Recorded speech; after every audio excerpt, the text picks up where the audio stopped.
Hello, we have project 4 here, which will be a continuation from project 3, where we've made custom tray for the complete upper and complete lower edentulous ridges. And now the final impression has come back, which you've all received. And this is a border molded, muscle trimmed, exact replica of the attached and detached mucosa, or the mucogingival junction. And we're going to create a base plate and occlusion rim. So I need you to grab your pencils. I need you to outline the depth of the sulcus, which is the deepest part. We're going to make a base plate, which is basically stabilizes the occlusion rim. And the occlusion rim, which we'll discuss in detail, is an aid for the dentist and the dental technician to achieve many things. The first thing would be plane of occlusion, and then vertical dimension. Basically, the X and Y axis, the level horizontal plane of the occlusion, and the length or height of the occlusion from the sulcus. Now, I made you make some cubes earlier this semester. You see the palatine fovea, slightly contrived model, which is the junction line, or just behind the vibrating line, or on the south palate.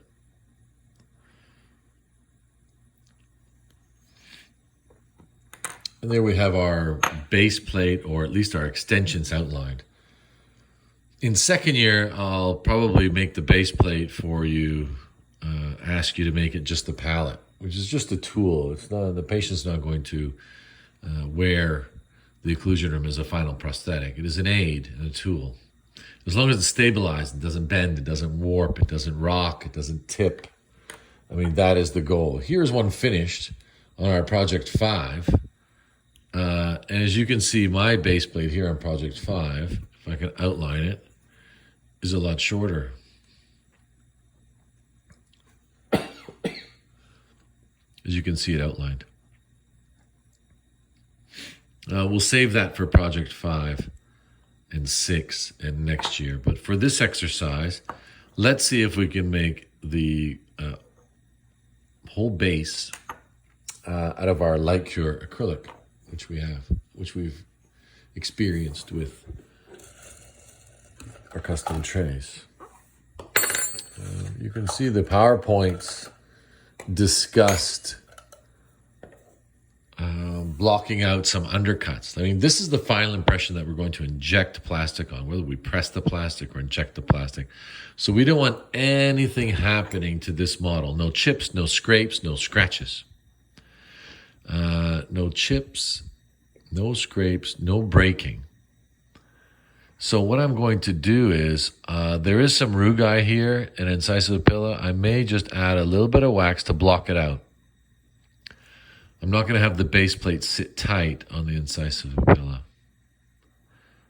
because I know that in a functional impression, this is slightly mobile. And when I mean a little bit of wax, just a smear of wax around the incisive papilla, and maybe around the depths of the rugae to make sure that these don't chip. We know the light cure from our experience, can adhere to the stone model. Naturally, the more wax you put on the model here, then the more loose fitting the base plate will be. We want it stabilized. We want it to be accurate in the patient's mouth. So I'm just going to take a little bit of the wax away. This is a very easy model, but in the future, you'll have some with deep undercuts here. In our PowerPoint, we also talked about a depression called the post-dam. I think Mr. McCormick explained it, looks like a mustache. So it is from the center line, or the mid-palatine raphe, roughly 1 to 2 millimeters at its widest point. Now, this would also depend on the amount of depression of the submucosa that we can do here onto the end of the palate. So we're going to scrape And this is going to depress the tissue. Towards the tuberosity, it's a little lighter, and towards the midline is lighter because we have less tissue on top of this alveolar bone here. And then it kind of tapers. There's pictures of it in your textbook. It tapers towards the anterior part of the palate. So we don't have to put the post-dam in the occlusion rim. Although I think as an exercise, we'll try, because I saw so many students forgetting to put the post-dam in when we process the denture. Post-dam is going to do two things. It's going to compensate for the deformation of acrylic under polymerization. It's also going to depress the submucosa here, or the mucosa, kind of enhancing our chance at adhesion with the aid of saliva in the patient's mouth. And depression here, we're going to block off any air. Try to create some type of suction fit. Just so I can outline it, you can see this is very thin and tapered to the center. There's the back of it. And naturally, the anatomy of all the different vaults of the clients may differentiate. But this would be, let's say, a standard one. Try to adjust the lighting here. So we've blocked out the undercuts. We've put in a post-dam. We need some Vaseline on our model because we don't, or model release agent from Triad or the Light Cure company. I don't think they sell it anymore. So we're going to get some Vaseline, and we'll Vaseline our model to ensure the Light Cure does not bond to the stone. But a very thin layer. We don't want any adhering of the Light Cure to the model. We cannot destroy the model. It takes a good half hour to an hour to take a final impression with a custom tray border molded, as we talked about last week with the compound, etc. And if we destroy this model, whether not pouring it correctly or destroying it upon fabrication of the base plate, I mean, that would be really unfortunate, number one, but really unacceptable in the dental laboratory environment. Completely unacceptable. So we can use a brush if you don't like the feeling of Vaseline. I'm not a fan of it. But I'm going to take my base for my occlusion rim, and maybe to save some trimming, maybe I'll just depress this straight into the post-dam at the back. Gently without thinning it out. Adhere it completely to the model. Similar to a custom tray, but with no wax spacer. Then I need a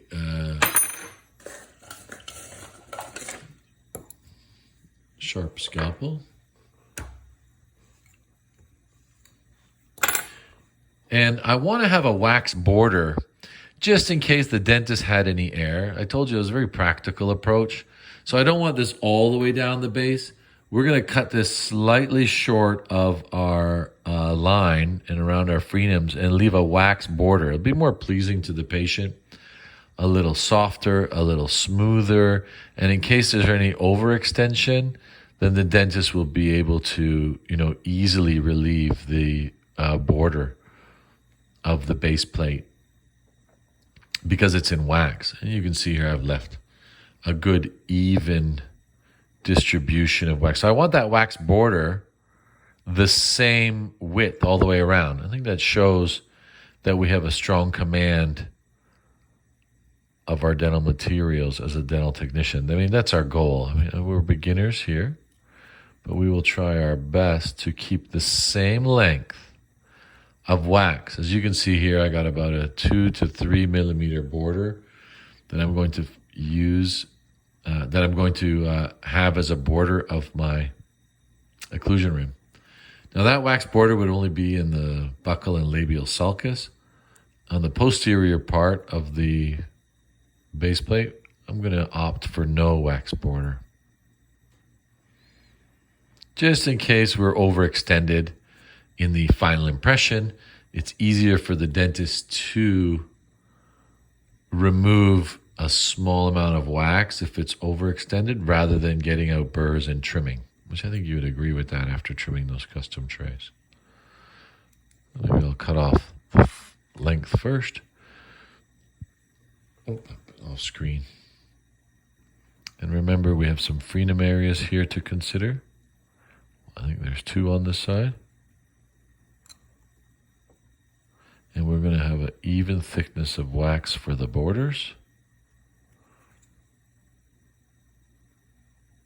And basically, this is very, very similar, if not exact, to a denture base or the base of the denture, except that it's not under pressure. We're just putting it on by hand there. Maybe the labial frenum a little bit more.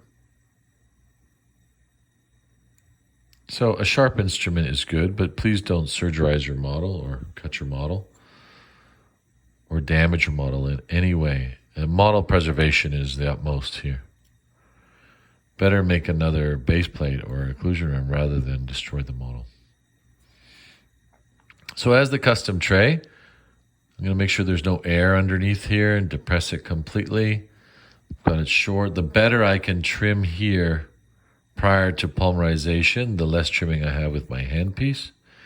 And the less trimming with my handpiece, the less time I spend creating an occlusion rim. So, 1 minute. While we're waiting for that to cure, we can discuss the Byte Registration requirements from the dental office. We're making the occlusion rim,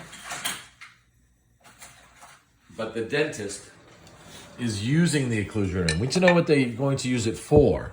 The average vertical dimension or vertical dimension of occlusion, meaning from the sulcus just off center from the labial frenum to the incisal plane or to the occlusal plane in the incisal area, is 22 millimeters for a maxillary and 18 for a mandible.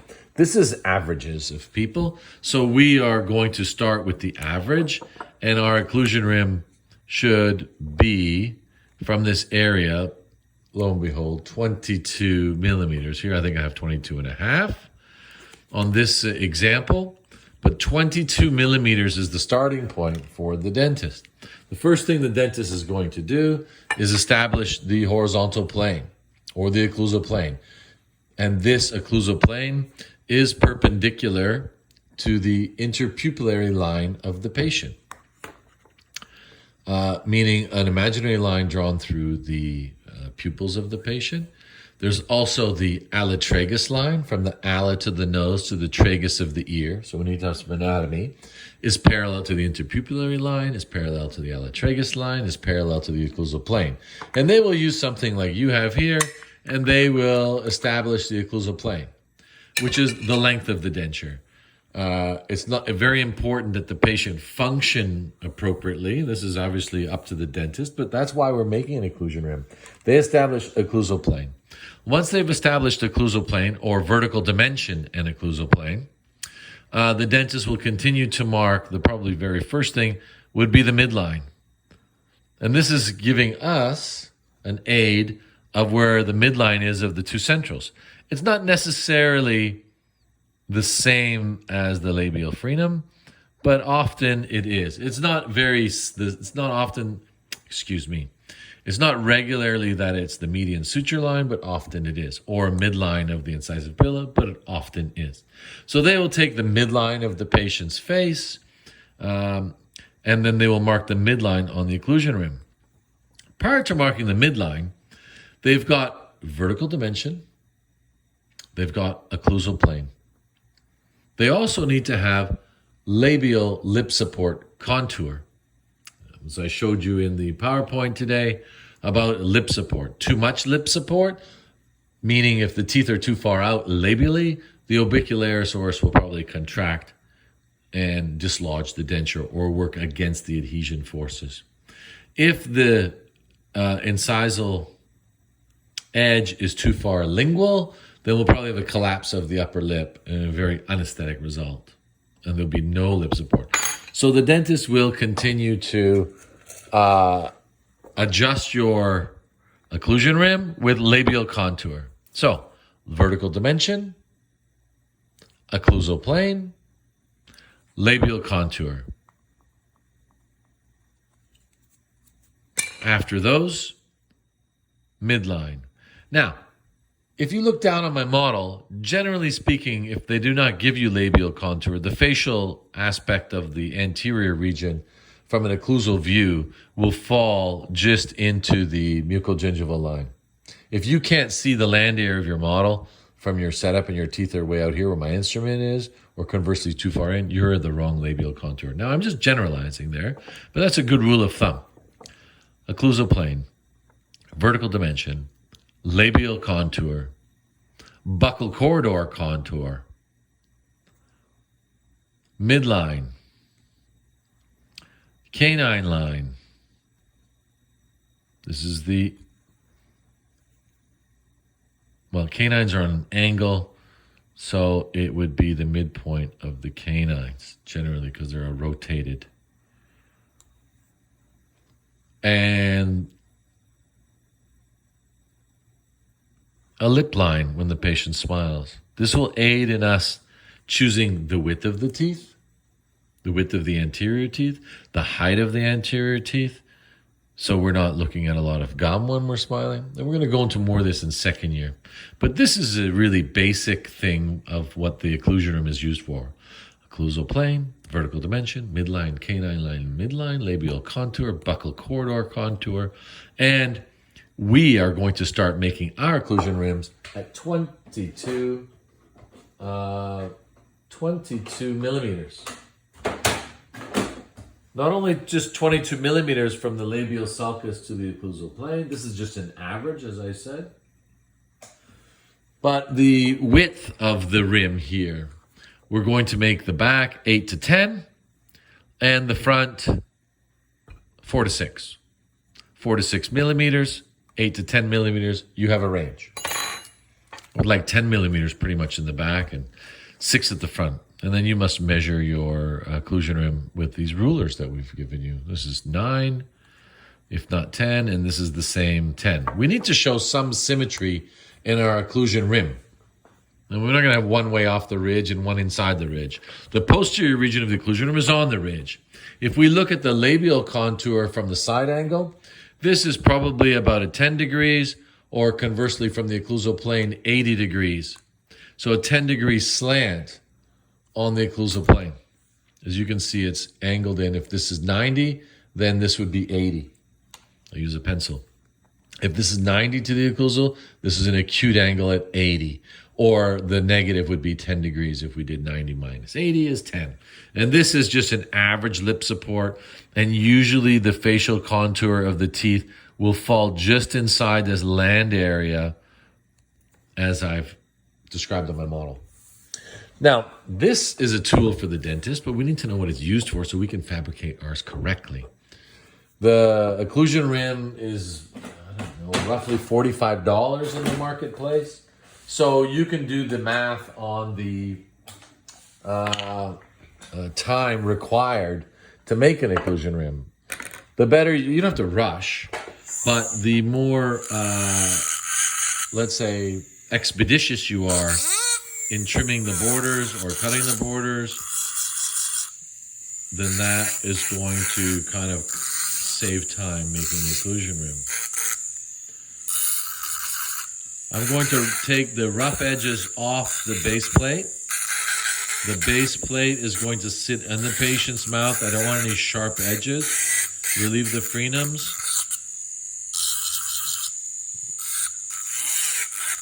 No sharp edges of base plate, no broken model.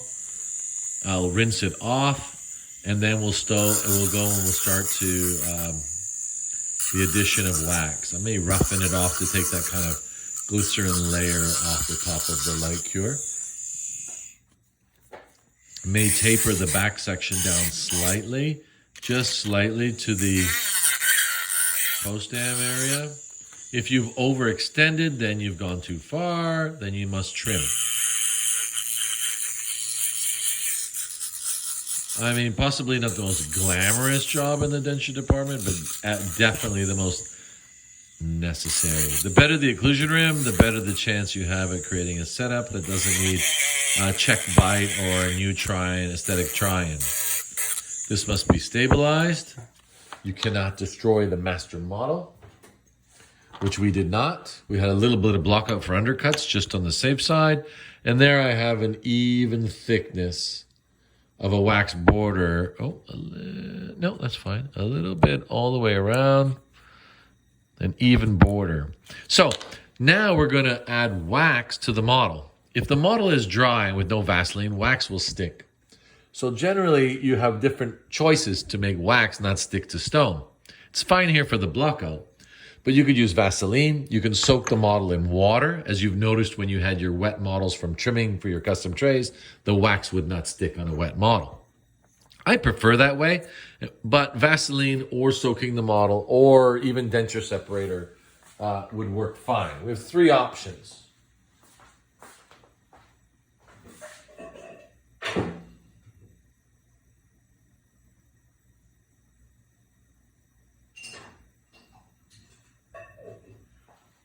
I had enough Vaseline on my model. Although, just to be on the safe side, I put a slight amount of denture separator and the model was soaked a little bit because I don't want to take any chance of this model being destroyed at the sake of making a base plate, which is not even a denture. This is just an aid for the dentist and an aid for us. Again, vertical dimension of occlusion, VDO if you want an acronym.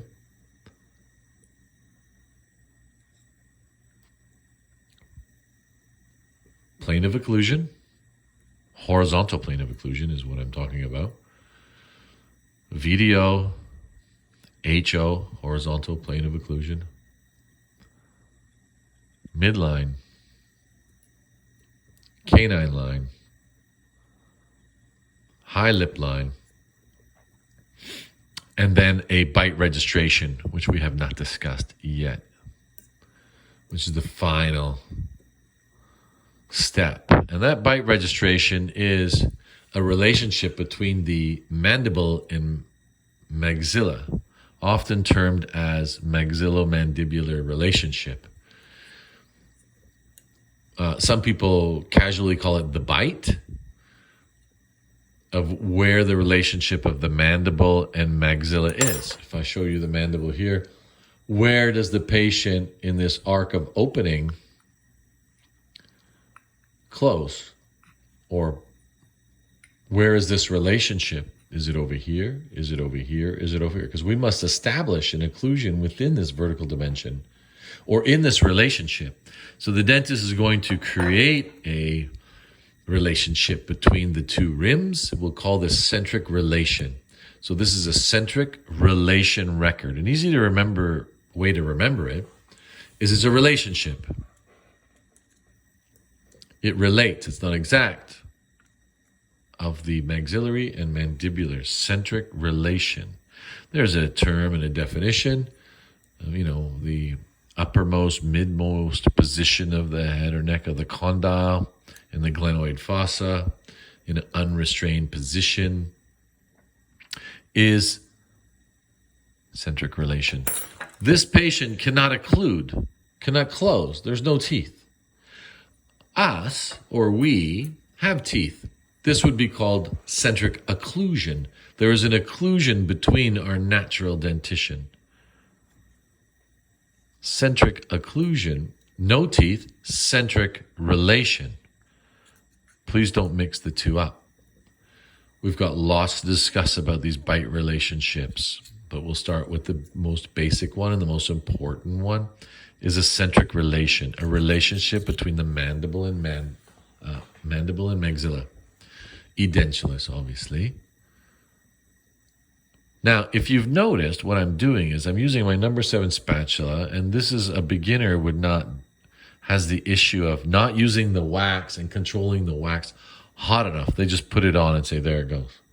We must use the wax in a molten state.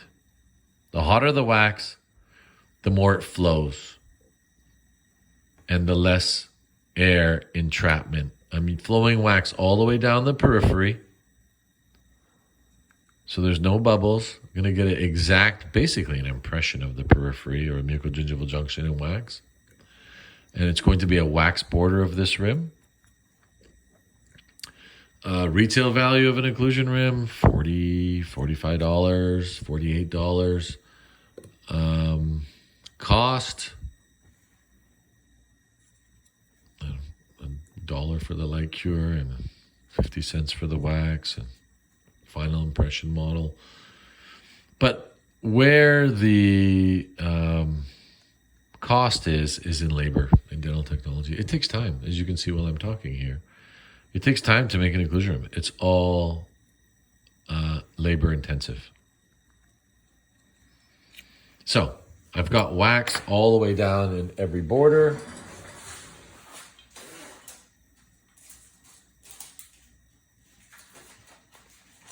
Generally, one sheet of wax will make one occlusion rim, unless, on an average size mandible or maxilla.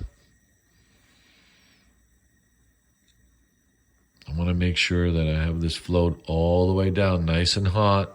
Make sure your model was separated. Make sure your model was separated with Vaseline, water, or denture separator, or all three if you wish. Although it won't work, but you can just something. We don't want wax sticking to the model. Maybe I'll just flow some here to compensate for the shrinkage of the light cure material in the triad machine or light box.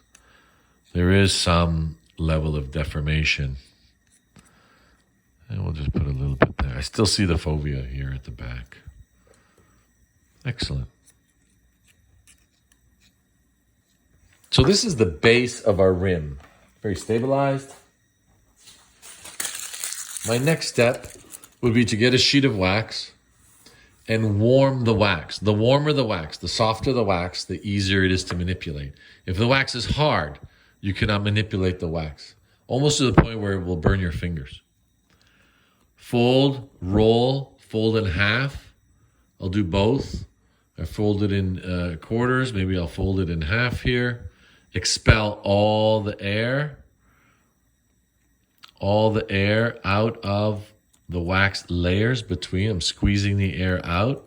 At the same time, keep it very molten, very soft without melting it. Just before it's in that melting stage, you may have a drop of wax here and there fall off.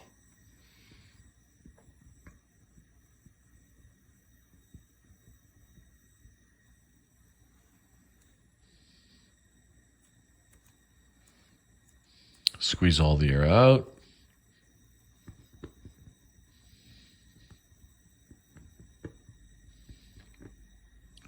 There we go. Squeeze all the air out. Fold, very molten. It's very important to keep it molten all the time. Very soft. The softer it is, the easier it is to manipulate. You'll be making this rim with your hands. I'm going to fold it. I'm going to make it in a horseshoe shape. It's pretty much almost there. Now,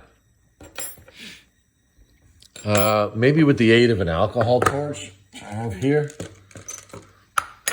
If I have any wax on my model or in the periphery, it's important that this wax on the model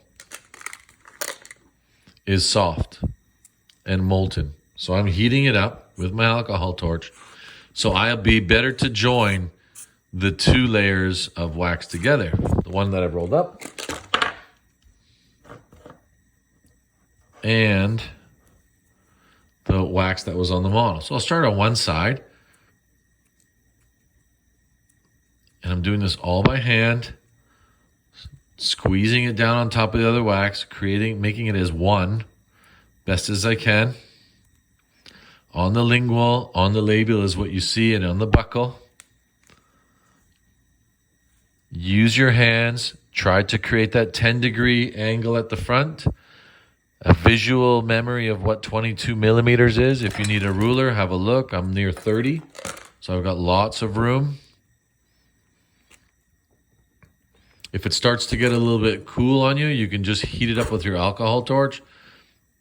slightly, just so you can kind of keep manipulating it. I'll just keep mine soft here.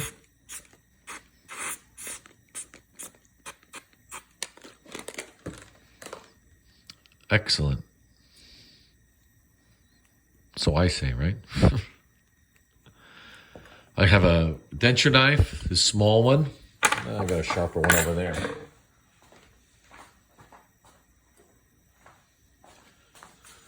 Sharper one over here. I'm going to angle at the tuberosity the rim of the occlusion rim on an angle. As you can see, the angle I've created. Because we have the lower mandible here, the retromolar pad, we don't want any interference in centric relation while we're making a centric relation record. You must commit to memory what the occlusion rim is used for. Plane of occlusion, vertical dimension, midline, canine line, high lip line, labial contour, buccal corridor contour, and centric relation record. We'll add a few more later, but that's enough for now. It's the majority of them. As you see, I'm getting hot wax with my number 7 spatula and reapplying some more wax, if not joining the two together. From the labial contours perspective and on the buccal, I want the wax that I had previously put down joined to this wax. I can't have the rim breaking down chair side for the dentist while they're using it. This would probably be one of the worst things that can happen. It starts to delaminate and fall apart. So that's why it was really important to keep the wax as soft as you can. And if it starts to get hard on you a bit, you can use your alcohol torch. Keep it in that softening, working state, just slightly. This is going to take some practice. Many ways to do this. This is just one, which I think is probably most popular.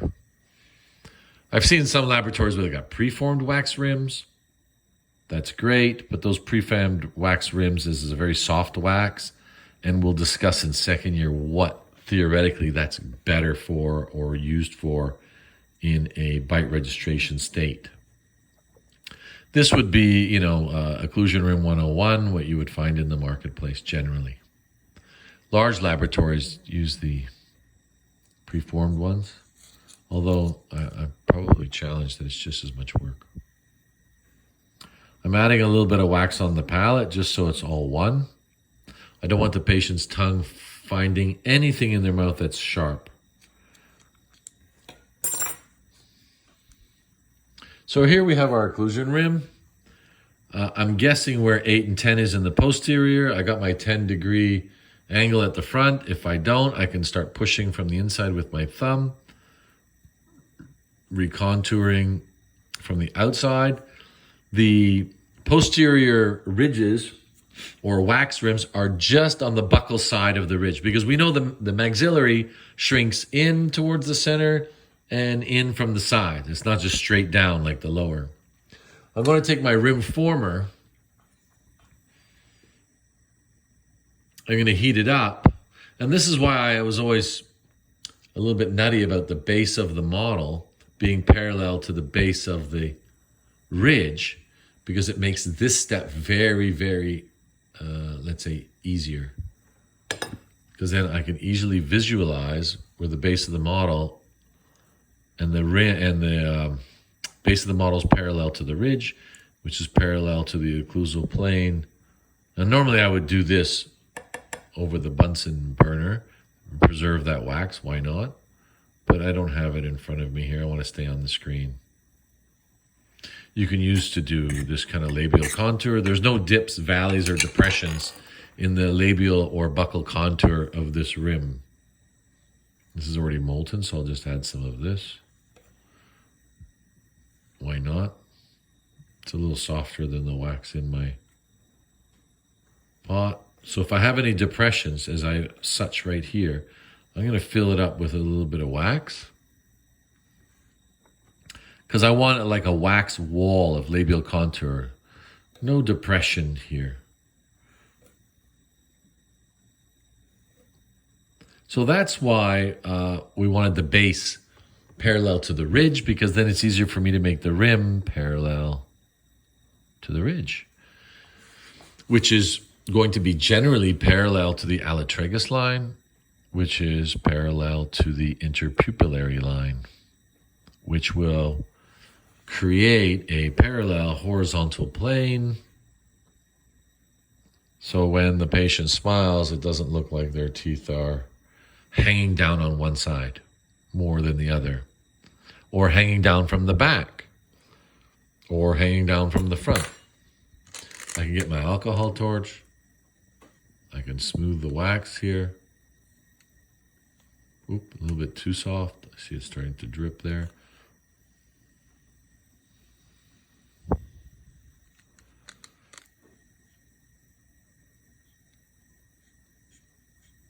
No dips or depressions. 22 millimeters. I'm at 24. I've left some room for adjustment. Probably fine tune it at the end here a little bit. Oh, I'm off screen again. I'm so sorry.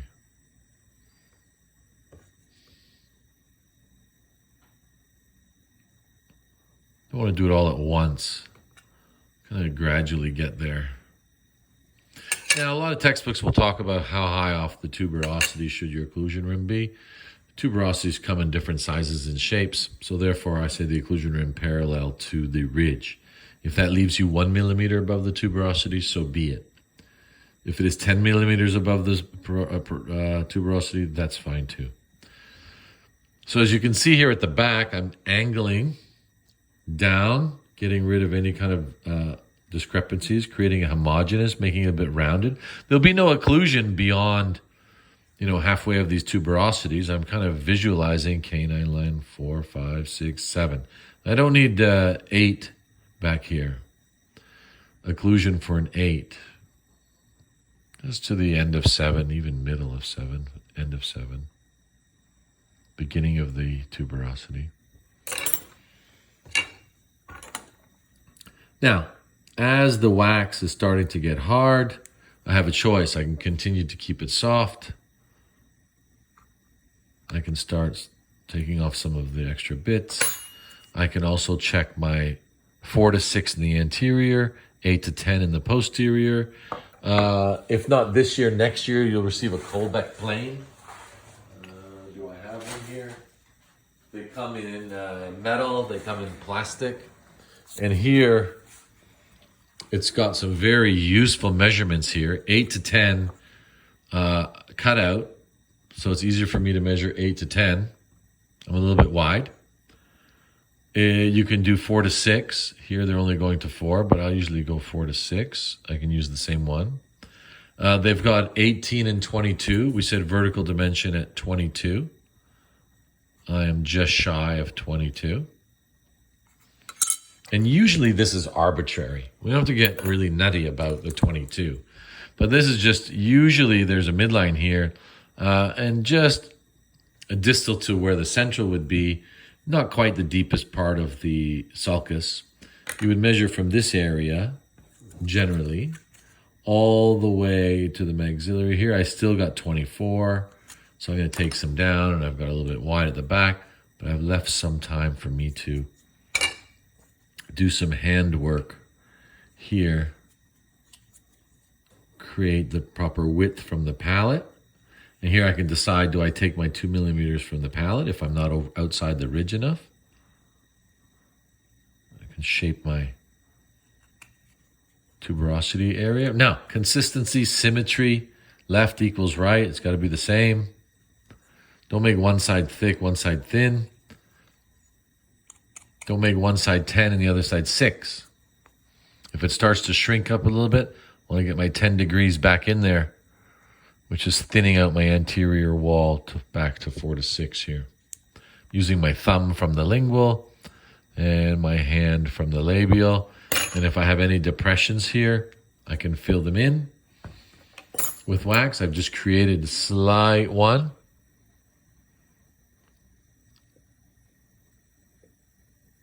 You can also quench this in cold water if you're in a hurry to harden the wax. You could use your air gun.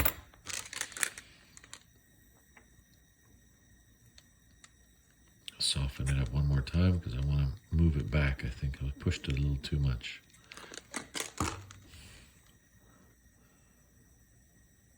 There we go. 10 degrees, 8 to 10, parallel to the base. We'll wait for this to harden, and then we'll give it a final once-over, maybe a little alcohol. Now, one thing you noticed me not do, I did not take it off the model yet. If it fell off the model, this could be kind of dangerous. Do not take it off the model until it is done. It stays on the model.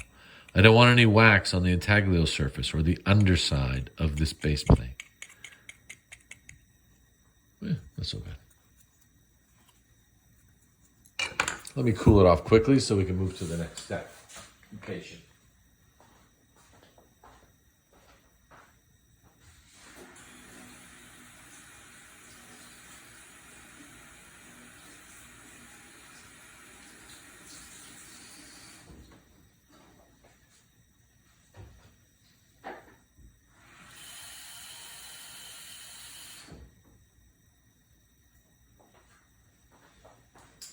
So you could run that occlusion rim under water, put it in a bowl of cold water or room temperature water. If you quench the wax really quickly, normally I wouldn't quench it at all. I would just move on to the lower. But for video purposes, we'll finish the upper here. And as you can see, it almost really has like a little bit of a sheen to it. There's no wall, there's no air bubbles. And then slowly, famous words. Let's hope this didn't get stuck to the model here. I'll take some wax off the land area, which is probably holding it.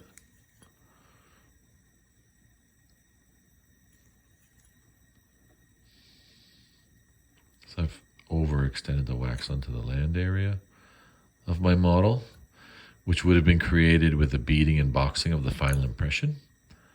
Here we've given you a model already created. We'll create 6 occlusion rims. As we made 6 custom trays, we'll create 6 occlusion rims and try to get better at it each time. So here I'm going to take it off the model gently, gently, gently, gently, gently, gently. And you can see I've overextended. Now I have a nice wax border, even all the way around. I'm going to get my knife, and I'm going to blend this in and take that maybe sharp layer of wax off the labial and buccal aspects and kind of blend these two in and taper the buccal contour. And then as you can see, this knife has a nice straight edge, so I can put the knife against the buccal contour and create a straight edge down. So this is like cheek support or buccal corridor of the patient when they smile. When we look down in the modiolus buccal contour, are these teeth out far enough? Or right now they're not teeth, it's a rim. But the rim is basically the block which will guide us to where to put the teeth. So I'm already taking an educated guess of where the teeth are going to be by being off the ridge in the posterior, 10-degree angle, inside the land area of the labial, so if I'm guessing, and my guess is correct, the facial aspect of the prosthetic teeth will be here.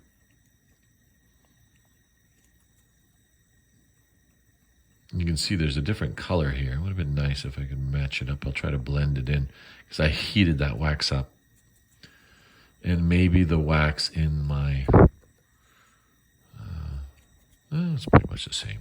I might have added a little setup wax inside, so it's a different color.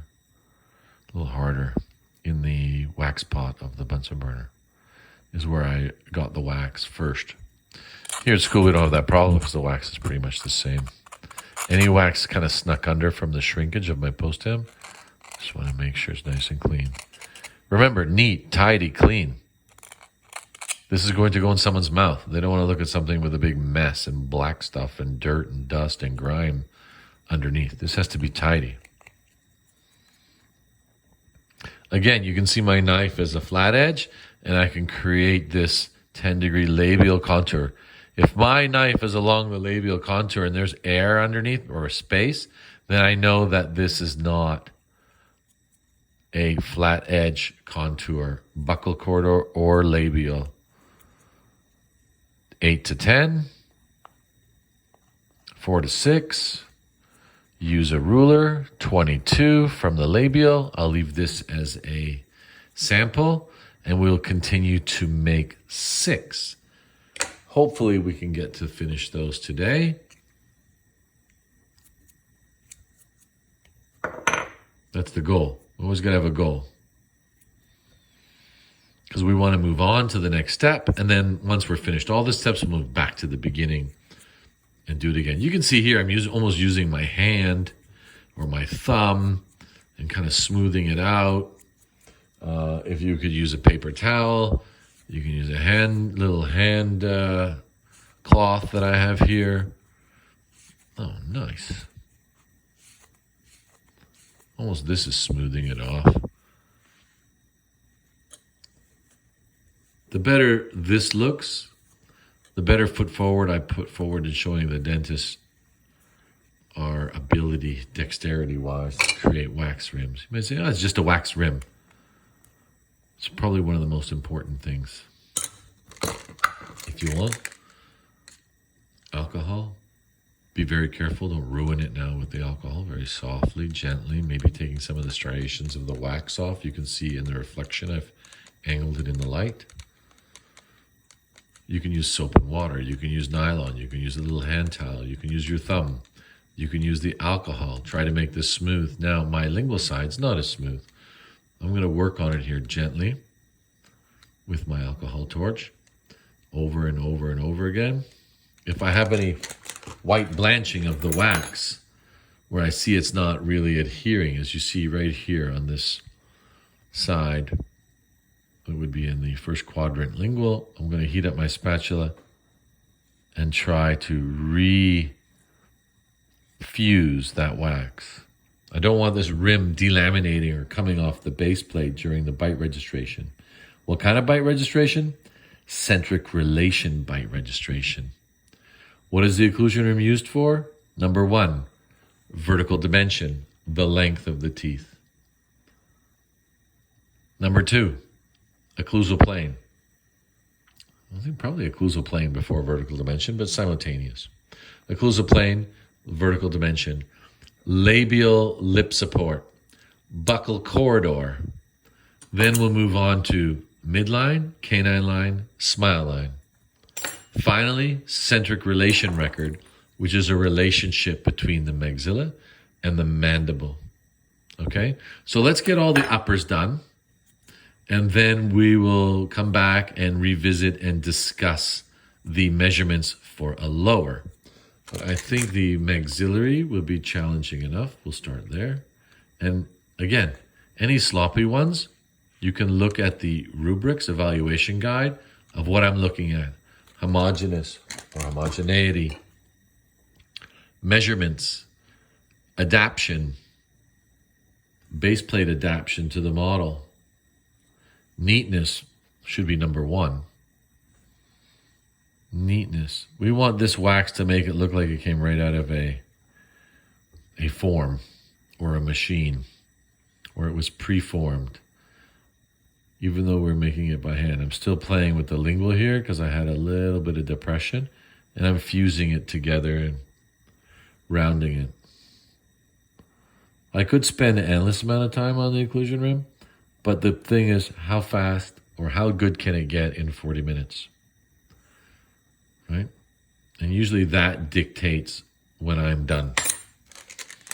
It's unfortunate, but that is the reality. What can I do in 40 minutes? Because if I'm taking an hour and 40 minutes or 3 hours and 40 minutes, then the rate of return of investment is really out the window. And then we've talked about things maybe like minimum wage and higher salaries. but it's all based on a production. Now here at school, we don't have much production. I just want you to be cognizant of it. But it is our goal. Here at school, take all day for 1. But know that you must do 6. And increase your skill level each time. At first, they may look horrible, but you must practice and practice and practice and cannot quit. Once you quit, it's like, oh, I'm done, that's as good as it gets, then the evaluation guide will be exercised appropriately. And that's for you to read in advance. So it's not a surprise if, you achieve 4 out of 10 or 8 out of 10 or 6 out of 10 and say, what for? Well, it's in front of you. You can read it beforehand. And I'm still putting a little bit of extra attention on the smoothness of my rim. And I'll leave this as an example. So the maxillary for now, and then we'll move on to mandibular next video.